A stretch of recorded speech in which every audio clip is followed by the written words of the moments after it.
Hey there, you're watching the Dave Does channel. This is Dave Does, and this is Dave Does Reacts, and today I'm going to be checking out some Rob Zombie. The song is called Heathen Days. It's another newish track from him. I believe it's a newish track. If it isn't, then I've got that completely wrong, but as far as I know, it's a relatively new track. I've got kind of a mixed opinion with Rob Zombie tracks.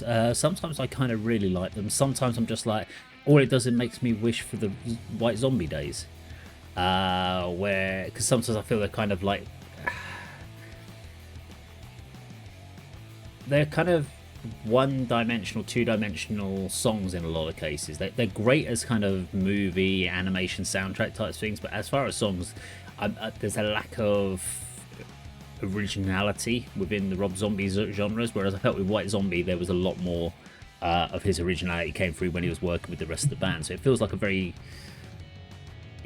solo project. Well, obviously being Rob Zombie it is, but the artists, the guys are really directed by him, versus with White Zombie where other people were involved in the writing. So I'm interested, yes. So let's play this, see what it's all about. I am going in there with my last 3 or 4 Rob Zombie videos I've said have had a very similar vibe to them, in the sense that I came away from it wishing it was more White Zombie-ish, or there was more creativity in the writing. They were a little bit just straightforward on the nose.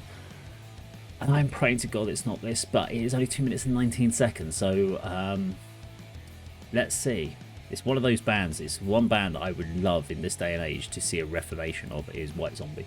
But let's see what Rob Zombie has with Heathen Days. Let's check it out.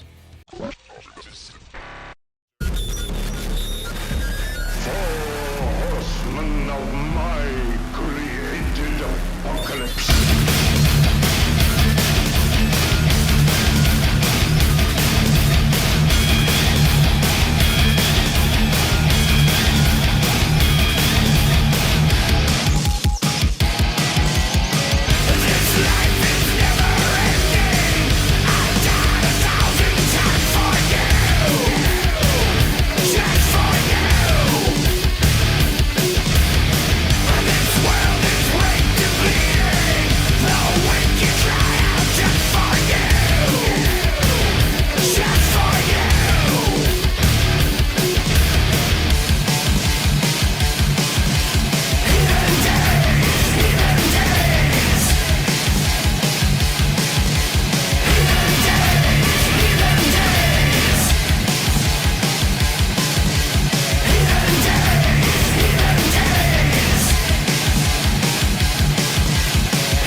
Okay, there we go, Rob Zombie and Heathen Days. Well, it's to the point. It's, as I said, 2:19. It's very repetitive chorus, but that's kind of what you expect. I've kind of come to expect that with Rob Zombie. He wants to get those chorus lines hooky and in there. He understands that works really well.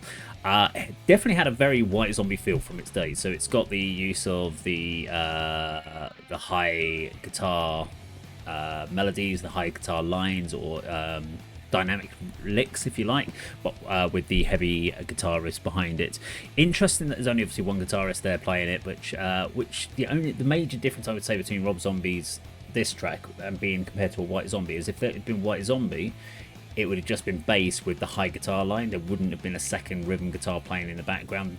So Jay and Sean would not, they would play exactly what on the album what they would play live with samples. Obviously they'd have their samples going on, but they wouldn't, if he was playing like a high guitar part, you wouldn't have a low rhythm part playing at the same time because there's only one guitarist. And I liked that. I liked the fact because Sean really had to make sure that the bass really filled that mix in, and she did a great job doing that.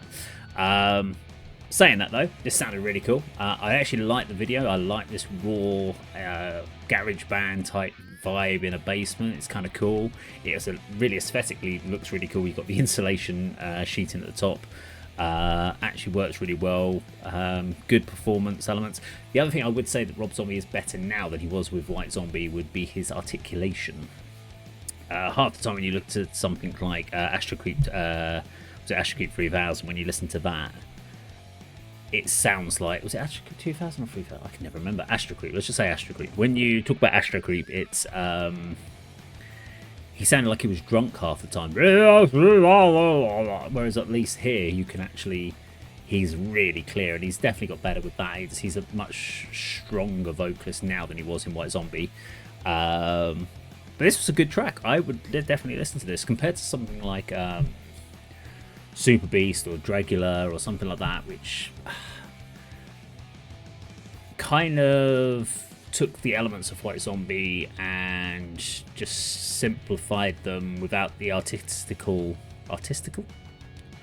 yeah, maybe that works. I'll use that as a word.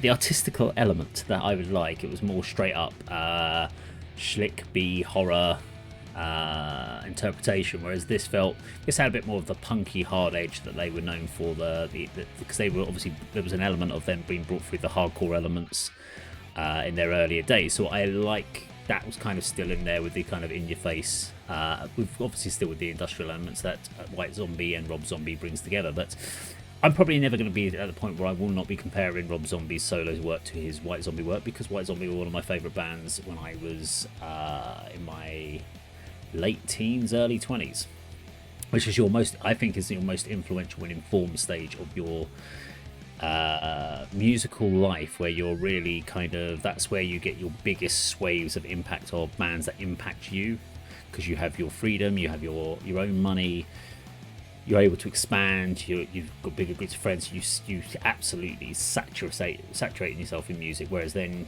as that fills up you have less room to take on more, so and you're always going to start comparing bands after that. So I don't know, let me know what you think. Is Rob Zombie better as a solo artist? Obviously better when he was part of the band White Zombie. What do you reckon? Let me know. And what did you think about this track? Is it a great song? Is it a bit simplistic? Personally, I think it's a great track, but let me know what you think in the comments down below. Thank you very much for watching, and I'll see you on the video sometime very soon. Take care.